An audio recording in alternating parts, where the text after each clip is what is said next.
2024లో వచ్చిన integrated green energy పాలసీలో real time అనే నిబంధనలతో పారిశ్రామికీకరణకు విఘాతం కలుగుతుందని మైలవరం ఎమ్మెల్యే వసంతకృష్ణ ప్రసాద్ పేర్కొన్నారు. ఆంధ్రప్రదేశ్ రాష్ట్ర అసెంబ్లీ సమావేశాల్లో పాల్గొన్న ఎమ్మెల్యే వసంతకృష్ణ ప్రసాద్ గురువారం మాట్లాడుతూ 2024లో ఈ పాలసీలో సంప్రదాయేతర విద్యుత్ వనరులు సోలార్, విండ్ పవర్ నుంచి 15 నిమిషాల్లో ఉత్పత్తి అయిన విద్యుత్ను అదే 15 నిమిషాల్లో సద్వినియోగం చేసుకోవాలని రియల్ టైమ్ అనే పేరుతో క్లాస్ పెట్టారన్నారు. సోలార్, విండ్ ఈ రెండు ప్రకృతిపై ఆధారపడి విద్యుత్ను ఉత్పత్తి చేస్తాయన్నారు. సోలార్ సూర్యరశ్మిపై, విండ్ పవర్ వాయువుపై ఆధారపడి విద్యుత్ను ఉత్పత్తి చేసే క్రమంలో అదే సమయంలో పరిశ్రమలు ఆయా విద్యుత్ను ఉపయోగించుకోవడం అసాధ్యమన్నారు. సోలార్ పవర్ జనరేషన్ మేఘాలు అడ్డం వస్తే ఆగిపోతుందని, విండ్ పవర్ ఏడాదిలో 4 నెలలు మాత్రమే ఉత్పత్తి అవుతుందన్నారు. రియల్ టైం నిబంధనల వల్ల పరిశ్రమలకు ఎటువంటి ప్రయోజనం లేదన్నారు.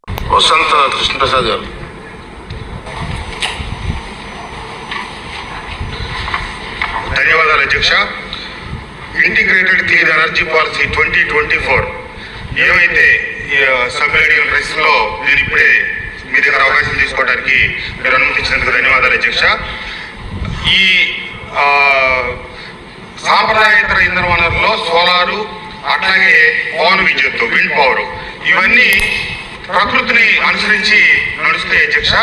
కానీ 2024 ఏమైతే మేలో ఎలక్షన్ టైంలో వచ్చిన జీవో, ఏ ప్రభుత్వం అనిశ్చిత పరిస్థితిలో ఉన్నప్పుడు, గత ప్రభుత్వం కానీ మన ప్రభుత్వం కానీ లేనప్పుడు తీసుకొచ్చిన జీవో అది. దాంట్లో ఏంటంటే 15 నిమిషాల్లో తయారైన విద్యుత్తుని ఆ 15 నిమిషాల్లోనే వాడుకోవాలి. రియల్ టైం అనే ఒక క్లాస్ పెట్టారు అధ్యక్ష. సోలార్ పవర్ అనేది నీళ్ళలోనే ఉత్పత్తి అవుతుంది, మధ్యలో మేఘాలు వస్తాయి. పవన విద్యుత్తు, విండ్ పవర్ అది సంవత్సరంలో 4 నెలలే వస్తుంది. దాన్ని ఆ పర్టికులర్ టైంలోనే వాడాలి, మిగిలింది బ్యాంకింగ్ మేము ఇవ్వము అనే ఒక నిబంధన పెట్టి పేరుకి టైటిల్ పెట్టారు తప్పితే వాస్తవంలో పరిశ్రమలకి ఇది ఉపయోగపడేది కాదు. అంతేకాకుండా కొత్త పాలసీ ఇచ్చినప్పుడు ఆ రోజు నుంచి వచ్చిన అప్లికేషన్లను మాత్రమే పరిగణలోకి తీసుకొని ముందుకెళ్లాలంటే పాత వాటిని కూడా కొత్త జీవోలోకి తీసుకొచ్చి పాత నిబంధనలకు అనుగుణంగా అన్ని అనుమతులు తీసుకున్న వాటిని కూడా అధికారులు ఇబ్బందులు పెడతా ఉన్నారు అధ్యక్ష. అట్లాగే ఏపీఆర్సీ కూడా పూర్తి కమిటీ లేనందువల్ల ఈ సమస్యల మీద పరిశ్రమలు అప్పీల్ చేసుకుంటే వాటిని కూడా పరిష్కరించే నాదుడు లేకుండా అయింది. దయచేసి మంత్రి గారితో ఈ విషయాలు నేను పలు సందర్భాల్లో చర్చించడం జరిగింది అధ్యక్ష.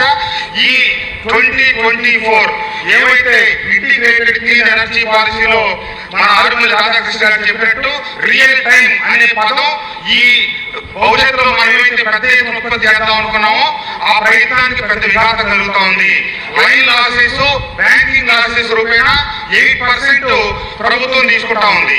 పగలు విద్యుత్తుని సాయంత్రం పీక్ అవర్స్ లో కనుక ప్రభుత్వం సరఫరా చేయాలంటే ప్రభుత్వానికి నష్టం వస్తే 8% కాకపోతే 12% బ్యాంకింగ్ ఛార్జెస్ తీసుకోవచ్చు, లేదా 15% తీసుకోవచ్చు. కానీ కొత్తగా పరిశ్రమలకి క్యాపిటల్ పవర్ కింద తీసుకోవాలంటే వీళ్ళు పెట్టిన నిబంధనలు తీవ్రమైన ఇబ్బందికరం.